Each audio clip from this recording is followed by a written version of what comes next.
Salut! Sunt Robert de la Pedalas și îți propun să discutăm astăzi despre poziția corectă a palmelor pe ghidon în funcție de tehnicile de pedalat folosite. Poziția 1 este o poziție centrală în mijlocul ghidonului pe care o voi folosi opțional doar pentru partea de încălzire și cea de revenire. Poziția 2 este cea mai utilizată poziție atunci când palmele sunt situate pe porțiunea dreaptă a ghidonului în fața mea.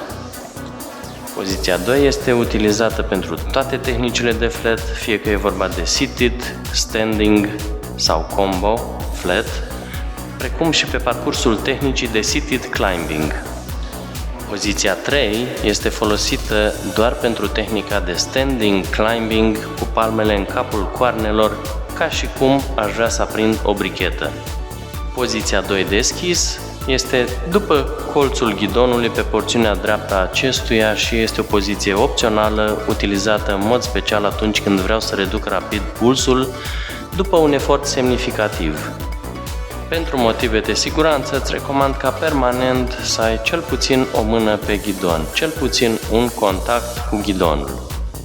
Din același motiv, în timpul tehnicii de combo heel, îți recomand ca schimbarea poziției palmelor din 2 în 3 să se facă întotdeauna succesiv și nu simultan.